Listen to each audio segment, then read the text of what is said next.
सुअपराह्न बच्चों, आज हम 11वीं कक्षा का अभिव्यक्ति और माध्यम नामक पुस्तक में पाठ 14 कार्यालय लेखन और प्रक्रिया पाठ पढ़ेंगे।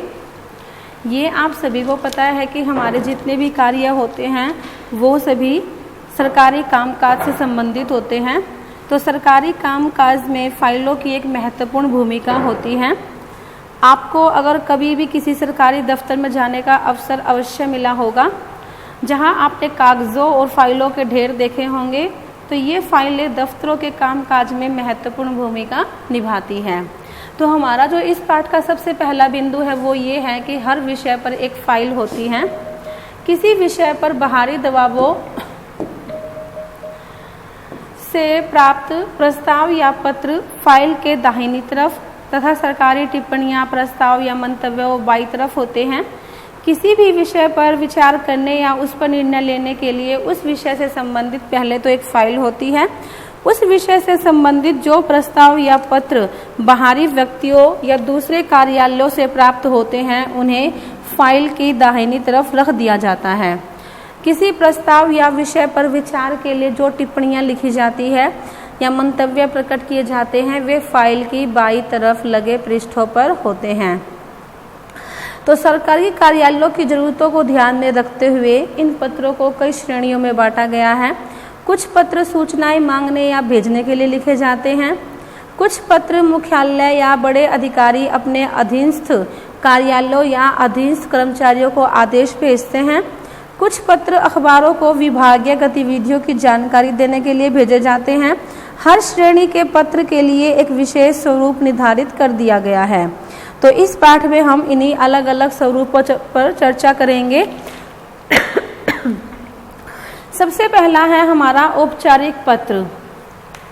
औपचारिक पत्र कैसे लिखा जाता है ये आप सभी ने पढ़ा भी हुआ है। सबसे पहले हम ऊपर क्या लिख देते हैं, परीक्षा भवन, क्या कह गए, शहर का नाम, डेट वगैरह। उसके बाद फिर हम लिखते हैं, मान लो हमें किसी को पत्र लिखना है, सेवा में महानिदेशक अखिल भारतीय कला एवं संस्कृति परिषद, फिर नीचे शहर का नाम। अब यहाँ पर हमें मान लो विषय लिखना पड़ेगा, विषय लिखना ही पड़ेगा, मान लो नहीं लिखना ही पड़ेगा। मान लीजिए हमारा विषय है मोबाइल फ़ोन पर होने वाले व्यय के लिए निर्धारित सीमा। फिर आप उसकी सामग्री लिखोगे, फिर आप नीचे लिखेंगे भवदीय। ठीक है, ये सभी को पता है कि ये औपचारिक पत्र का जो तरीका होता है वो ऐसा ही होता है। उसमें हमें कुछ बातों का ध्यान रखना है कि उसमें क्या क्या बातें होती हैं।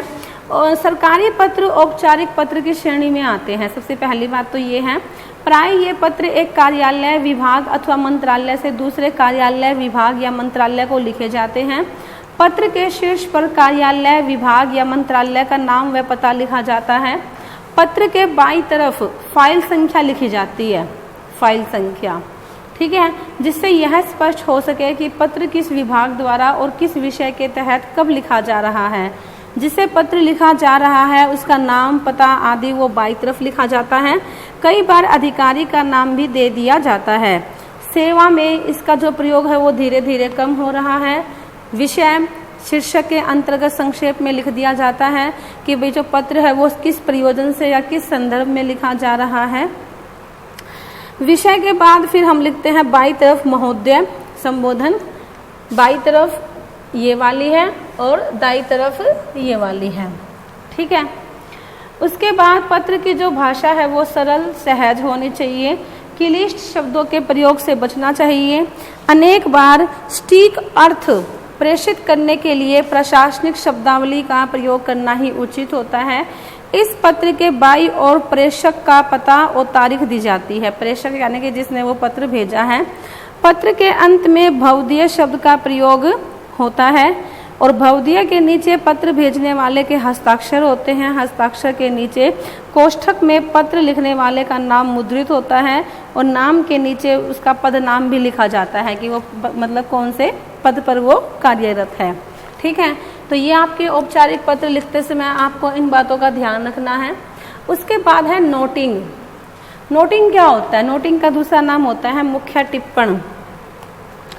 किसी भी विचाराधीन पत्र अथवा प्रकरण को निपटाने के लिए उस पर जो राय, मंतव्य अथवा आदेश या निर्देश दिया जाता है वह टिप्पण कहलाता है। फिर से देखिए, मान लीजिए कोई भी पत्र है और उसको निपटाना है, हमें कार्य करना है, तो उस पर जो हम अपनी राय देंगे, मंतव्य देंगे, आदेश देंगे, तो वो हमारा क्या कहलाएगा, वह नोटिंग कहलाता है।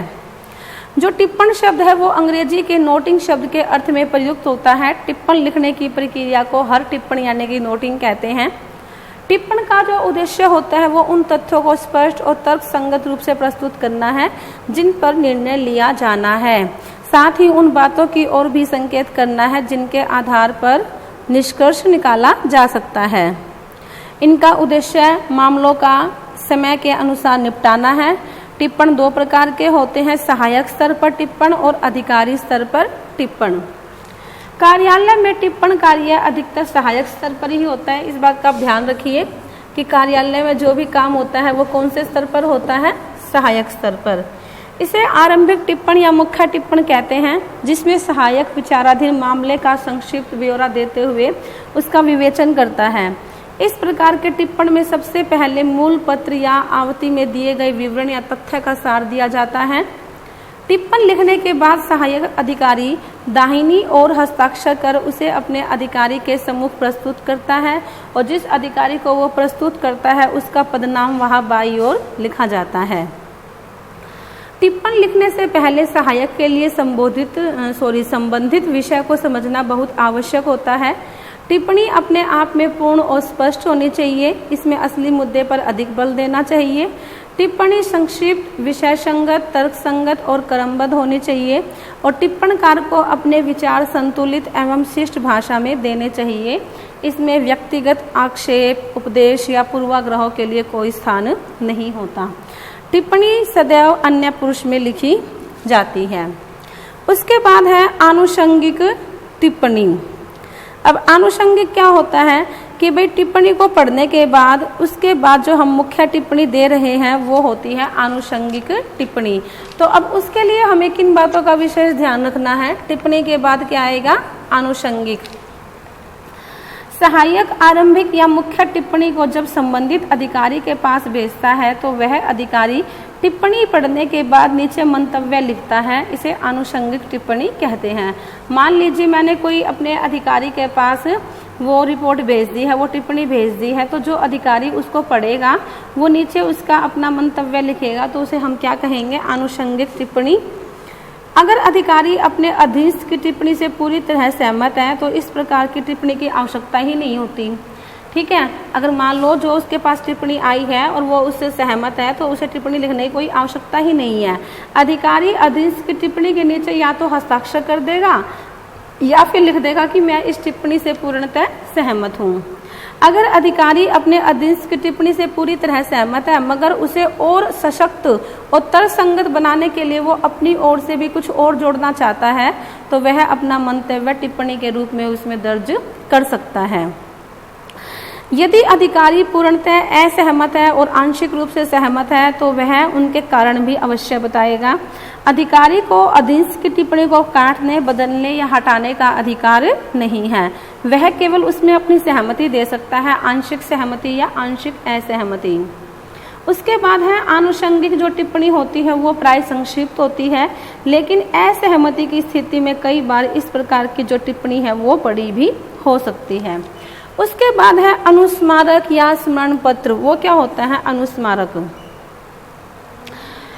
जो चिट्ठी याद दिलाने के लिए भेजी जाए, स्मरण पत्र, अनुस्मारक को हम स्मरण पत्र भी कह देते हैं या उसे हम रिमाइंडर भी कह सकते हैं। यानी कि याद दिलाने के लिए जो चिट्ठी लिखी जाती है उसे हम क्या कहते हैं, स्मरण पत्र। अब ये क्या होता है, अनुस्मारक या स्मरण पत्र। ये औपचारिक पत्र जैसा ही होता है। जब किसी पत्र, ज्ञापन इत्यादि का उत्तर समय पर प्राप्त नहीं होता तो याद दिलाने के लिए अनुस्मारक भेजा जाता है और इसे स्मरण पत्र भी कहते हैं। इसका जो प्रारूप होता है वो औपचारिक पत्र की तरह ही होता है मगर इसका आकार छोटा होता है। अनुस्मारक, हाँ जी, अनुस्मारक के शुरू में पूर्व पत्र का हवाला दिया जाता है। जब एक से अधिक अनुस्मारक भेजे जाते हैं तो पहले अनुस्मारक को अनुस्मारक, दूसरे को अनुस्मारक 2 और तीसरे को अनुस्मारक 3 कहते हैं। ठीक है। उसके बाद है अर्ध सरकारी पत्र में अनौपचारिकता का पुट होता है। वो क्या होता है भाई, औपचारिक पत्र के विपरीत अर्ध सरकारी पत्र में अनौपचारिकता का पुट होता है, इसमें एक मैत्री भाव होता है। ठीक है, अर्ध सरकारी जो पत्र होता है, अर्ध सरकारी पत्र में अब क्या लिखा जाएगा, आपका कैसे लिखा जाएगा। मान लीजिए आपने यहाँ पर लिख दिया नई दिल्ली, ठीक है, यहाँ पर आपने डेट डाल दी है, दिनांक, फिर यहाँ पर हम लिखेंगे उसकी संख्या क्या है 3/2/2007, फिर यहाँ पर नाम आ जाएगा, उसके बाद आ जाएगा उप महानिदेशक, फिर आ जाएगा प्रिय मित्र, ठीक है। फिर उसके बाद हम बता देंगे कि भाई हमने आपको पत्रों का स्मरण करें, मोबाइल फ़ोन पर जो किए जाने वाला मासिक समय की सीमा थी वो बढ़ाने के बारे में हमने लिखा था। आपके अनुरोध पर कार्यवाही भी की जा रही है, तो आप व्यय सीमा में बढ़ोतरी के लिए बोर्ड की अनुमति आवश्यक है, ये हम सब लिख देंगे। नीचे फिर हम लिख देंगे यहाँ पर निदेशक, उसके बाद यहाँ पर नाम आ जाएगा, ठीक है। तो उसमें कैसी होती है अनौपचारिकता। अर्ध सरकारी पत्र तब लिखे जाते हैं जब लिखने वाला अधिकारी संबंधित अधिकारी को व्यक्तिगत स्तर पर जानता है, व्यक्तिगत स्तर पर। तो इस प्रकार का पत्र वैसी स्थिति में भी लिखा जाता है जब किसी खास मसले पर संबंधित अधिकारी का ध्यान व्यक्तिगत रूप से आकर्षित कराया जाता है या उसका व्यक्तिगत परामर्श लिया जाए। प्रारूप में बाईं ओर शीर्ष पर प्रेषक का नाम होता है और उसके नीचे उसका पदनाम होता है। अर्ध सरकारी पत्र के लिए कार्यालय के लेटर हेड का प्रयोग होता है। किसका प्रयोग होता है? लेटर हेड का। पत्र के प्रारंभ में संबोधन के रूप में महोदय या प्रिय महोदय का प्रयोग नहीं होता। ऐसे पत्र में आमतौर पर प्रयोग किए जाने वाला संबोधन क्या होता है? प्रिय श्री या प्रियवर श्री हो सकता है। पत्र के अंत में अधोलेख के रूप में दाहिनी और भवदीय के स्थान पर किसका प्रयोग करेंगे हम? आपका। अंत में बाईं ओर संबोधित अधिकारी का नाम, पदनाम और पूरा पता दिया जाता है। ठीक है। उसके बाद है कार्यसूची। बैठक में चर्चा के विषयों की अग्रिम जानकारी देता है। कार्यसूची। अब कार्यसूची क्या होता है भाई? ये देखिए, यह अपने स्वरूप में आरंभिक या मुख्य टिप्पणी से काफ़ी मिलती है। ठीक है।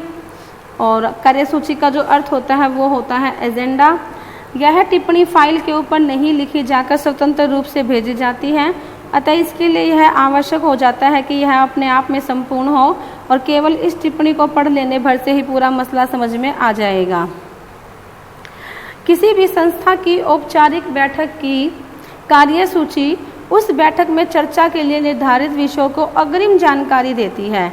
मान लीजिए कि हमें कोई औपचारिक बैठक करनी है और उस पर हमें किसी विषय पर चर्चा करनी है, तो उसकी हम पहले से ही जानकारी दे देंगे।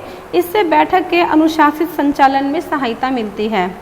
निर्धारित विषयों से संबंधित स्वतः स्पष्ट टिप्पणियां अपने संलग्नकों के साथ सदस्यों को कार्यसूची के साथ अग्रिम रूप से भेजी जानी चाहिए ताकि वे बैठक में पूरी तैयारी के साथ आ सके।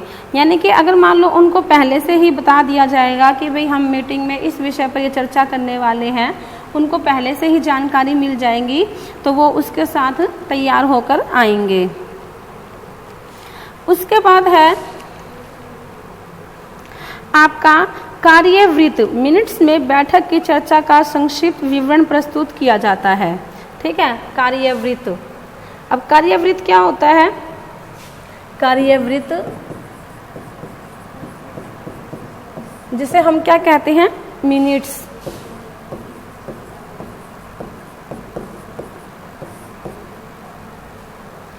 कार्यसूची में रेखांकित कार्यों पर हुए विचार विमर्श का संक्षिप्त विवरण कार्यवृत्त में प्रस्तुत किया जाता है।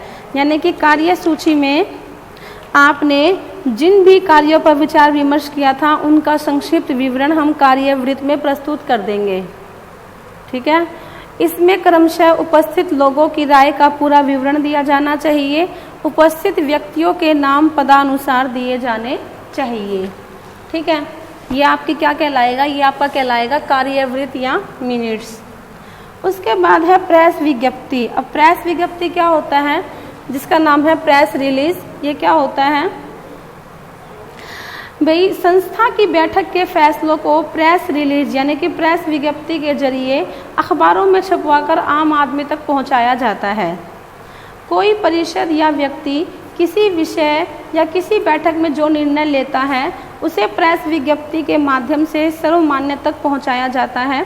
निर्णय में विलंब का कारण और उससे होने वाले लाभ के बारे में भी जानकारी दी जाती है। मान लीजिए अब जैसे कि हमने ये पूरा चैप्टर पढ़ा है, भाई हमारी बैठक हुई है, बैठक में हमने कोई फैसला लिया है और उस फैसले पर लोग जो है वो सहमत भी हो गए हैं, उन्होंने अपनी राय भी दे दी है और वो कार्यवृत्त में उन्होंने प्रस्तुत भी कर दिया। अब क्या होगा कि जो विषय या बैठक में जो निर्णय लिया गया था उसे प्रेस के जरिए, प्रेस के माध्यम से लोगों तक पहुंचा दिया जाता है, सर्वमान्य तक, ठीक है। और निर्णय में विलंब का कारण और उससे होने वाले लाभ के बारे में भी जानकारी बताई जाती है। प्रेस विज्ञप्ति तो आम आदमी को सूचना देने हेतु जारी की जाती है, मगर अभी बैठक में लिए फैसलों के क्रियान्वयन का काम बाकी रहता है। इसके लिए उप महानिदेशक जो होते हैं वो उसके संबंधी फैसले को कार्यान्वित करने के लिए एक परिपत्र जारी करते हैं और इस तरह से एक सरकारी काम की चरम परिणति पूरी होती है। बैठक में लिए गए महत्वपूर्ण निर्णयों को कार्यान्वित करने के लिए एक परिपत्र हम जारी कर देंगे।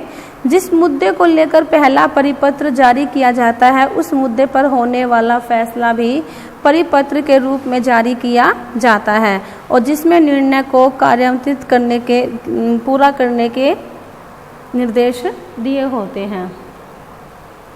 ठीक है बेटा, तो ये आपका चैप्टर था अभिव्यक्ति और माध्यम नामक पुस्तक का। बहुत ही आसान चैप्टर है, अगर आप इसमें पढ़ेंगे ध्यान से तो आपको बहुत सारी चीज़ें मिलेंगी। अब जैसे अगर मैं मान लीजिए पूछूं कि औपचारिक जो पत्र होता है उसका नाम क्या होता है, औपचारिक पत्र का फॉर्मल लेटर, ठीक है। टिप्पण और नोटिंग में क्या आएंगे आपके, मुख्य टिप्पण आ जाएगा, आनुषंगिक टिप्पण आ जाएगा। और जब हमें किसी को याद दिलाने के लिए जो पत्र लिखा जाता है तो उसे हम क्या कहते हैं, उसे हम अनुस्मारक या रिमाइंडर कहते हैं। उसके बाद हमारा सरकारी पत्र आता है, उसके बाद है स्वतः स्पष्ट टिप्पणी, सेल्फ कंटेंट नोट।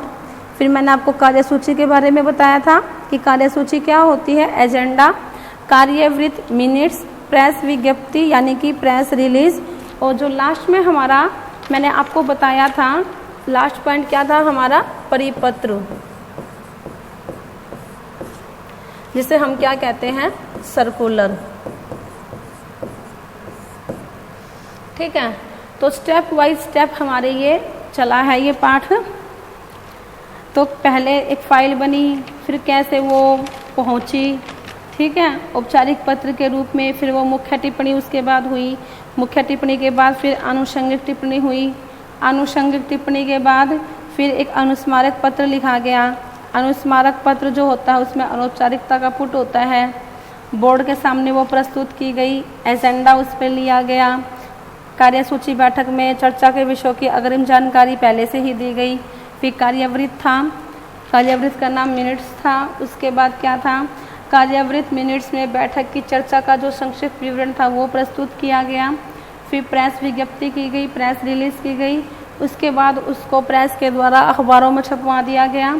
फिर सर्कुलर में बैठक के फैसलों को कार्यान्वित किए जाने के निर्देश दिए जाते हैं।